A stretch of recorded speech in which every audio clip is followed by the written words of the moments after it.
citizens are killed, including a girl child, and 23 others are wounded in terrorist attacks in various parts of Damascus.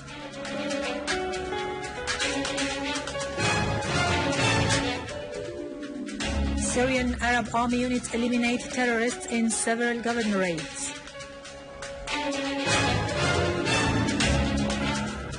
Russia affirms its determination to continue work with the Syrian government and opposition in order to reach fruitful results from Geneva II conference.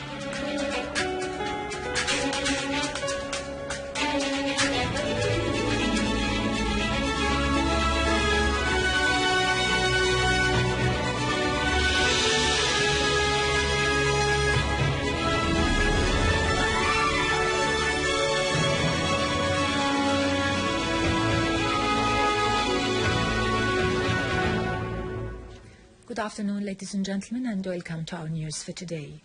A Damascus police command source has announced the death of a girl child and the injury of a woman and a female child when a mortar shell fired by terrorists fell near Al-Jubba Square in Sheikh Muhyiddin neighborhood in Damascus. 3 citizens were killed today and 21 others were injured in a terrorist attack with mortar shells in Baghdad Street, the center of the vocational rehabilitation of the handicapped, and Martyr Ahmad Hamish Hospital in Barza neighborhood in Damascus. A police command source said a mortar shell fired by terrorists fell on a house in Baghdad Street, killing 3 citizens and wounding 4 others. The source added that 17 citizens were injured when 2 mortar shells fell in the surroundings of Hamish Hospital in Barza neighborhood. 2 other shells hit the complex of the Vocational Rehabilitation Center for the Handicapped. No casualties were reported.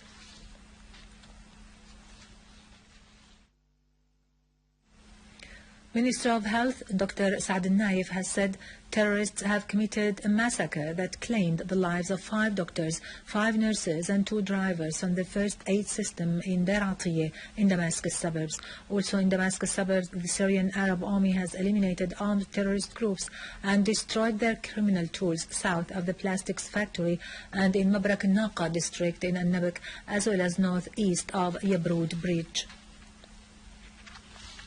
On the ground, Syrian Arab Army destroyed a terrorist hideout in the vicinity of Bilal al-Habashi Mosque in the city of Daraa, killing many terrorists inside and injuring others. The army also eliminated an armed terrorist group that had tried to infiltrate from the town of Inkhil to attack the residents in As-Sanamin in Daraa countryside.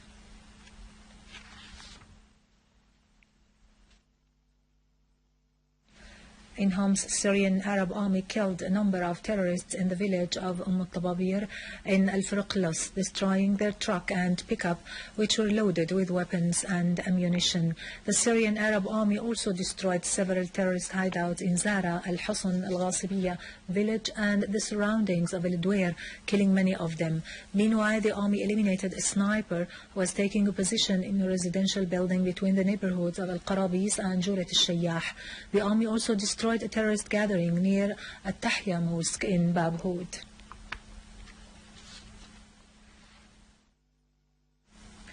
In Aleppo, the Syrian Arab Army fought terrorists in the neighborhoods of Al-Marjeh, Al-Ansari, Bustan al-Qasr and Al-Rashidin, killing many of them. The army also foiled an attempt by terrorists to sneak into Al-Safhiyya garage, killing many of them and injuring others. Meanwhile, army troops destroyed many terrorist gatherings and a number of their vehicles in Bab Qasrin in the old city.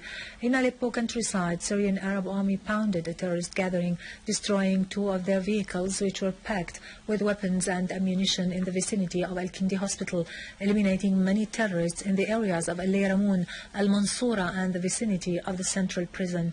The army also destroyed many terrorist hideouts in the villages and towns of Babis, Arbin, Kweres, Al-Jdeide and Handarat. In Hama countryside, Syrian Arab Army eliminated several armed terrorist groups east of Al-Asaliya village and to the north of Al-Matiq castle, destroying a number of their cars which were loaded with weapons and ammunition. In Idlib countryside, Syrian Arab army killed a number of terrorist leaders in an operation that targeted their hideouts in the village of Hantutin. In the village of Ain Larus, the Syrian Arab army also destroyed a hideout for the terrorist leaders, most of them non-Syrians, including Egyptians, Jordanians, Libyans and Qataris. The Syrian Arab army also pounded several terrorist gatherings and hideouts, killing all terrorists inside in Ma'arrat Masrin, Binnish and Nahaliya.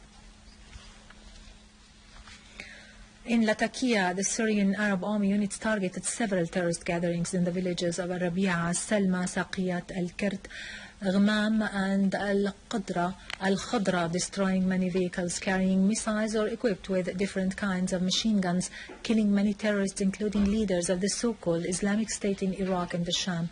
Army units also destroyed a vehicle loaded with explosive devices in the village of Ain al-Qantara, killing a number of terrorists including the Jordanian Abu Trab, leader of the so-called Al-Ifta Circle in the Islamic State of Iraq and the Sham. Meanwhile, a vehicle loaded with missiles blew off in the village of Wadi Hizairin, killing many terrorists.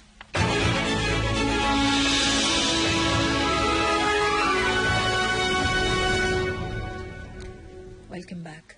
Russia has expressed determination to work with the Syrian government and the opposition to settle pending issues within the framework of the Geneva II International Conference on Syria, due to be held on the 22nd of next January.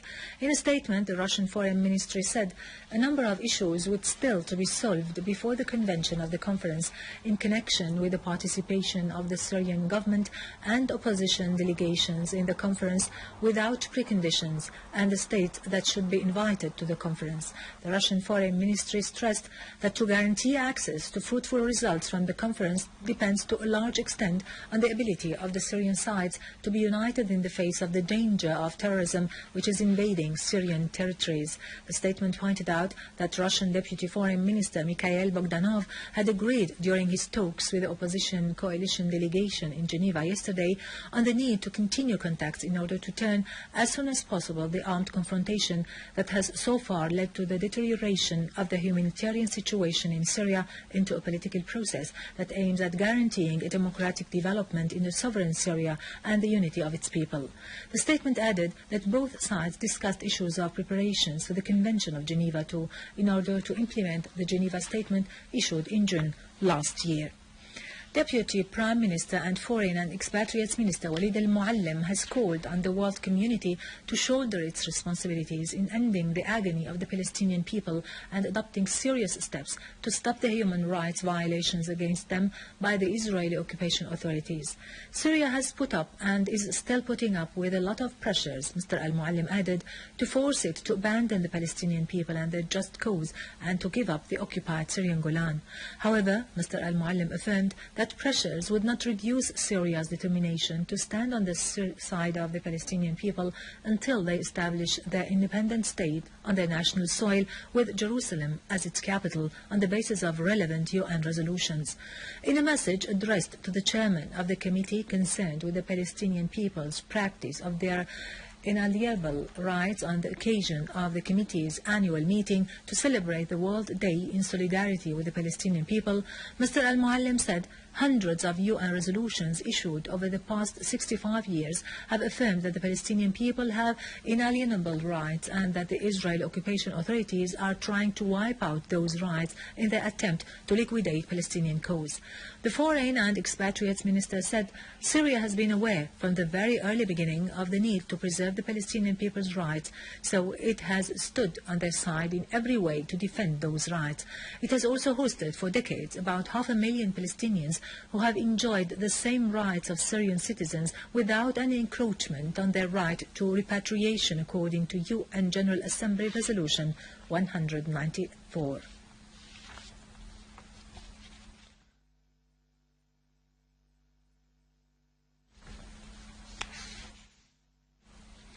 The Syrian Arab Republic has joined the international treaty to facilitate access to published works by visually impaired persons and persons with print disabilities.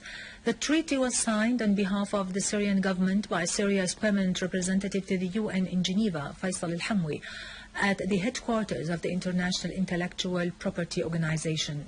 Al-Hamwi stressed that through its quick joining of the treaty and in being the first state in the region that joins it, the Syrian government has thus proved its keenness to respect and provide all rights to its citizens, particularly to the disabled, and assist them in coping with the intellectual, scientific and cultural developments of the contemporary world.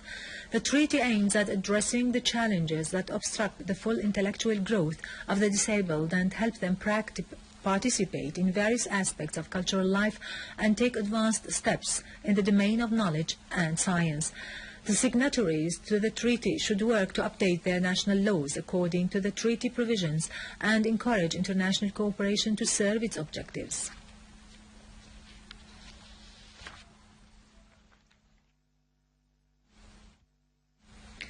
The death toll of the victims of the terrorist explosions and attacks that targeted several areas in Iraq yesterday has risen to 42.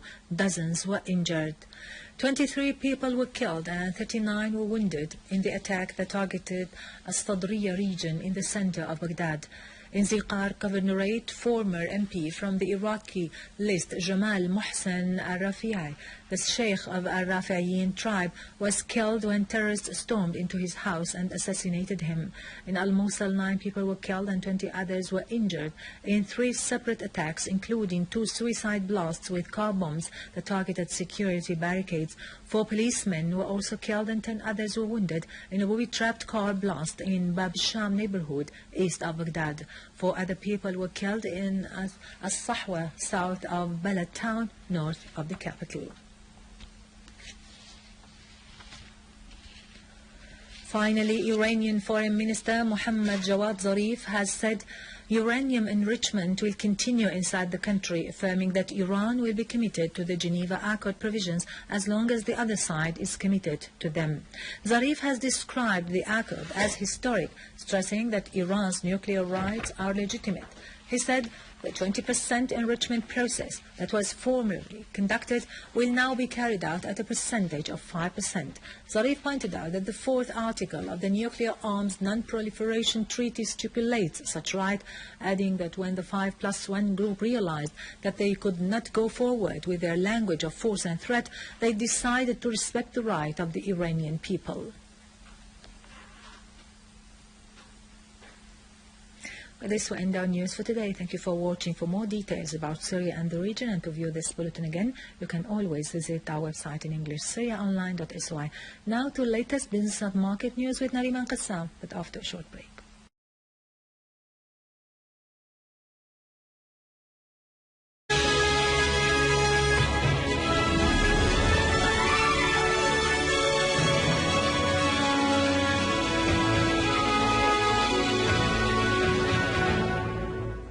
Good afternoon, ladies and gentlemen, and welcome to our news for today.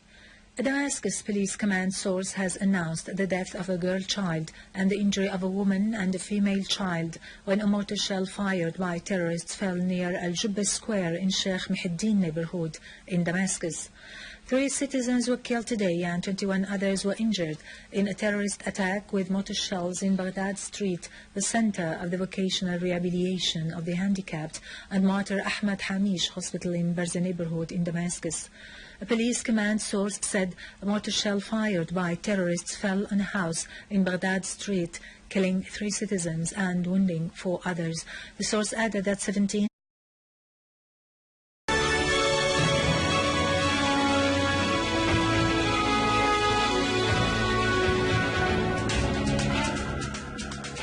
citizens are killed, including a girl child, and 23 others are wounded in terrorist attacks in various parts of Damascus.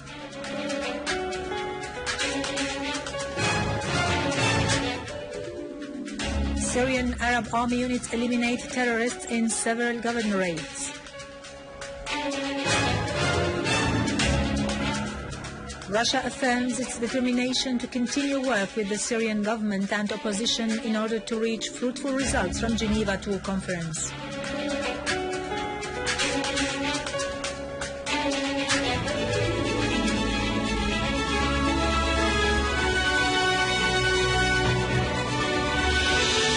citizens were injured when 2 mortar shells fell in the surroundings of Hamish Hospital in Barze neighborhood. 2 other shells hit the complex of the Vocational Rehabilitation Center for the Handicapped. No casualties were reported.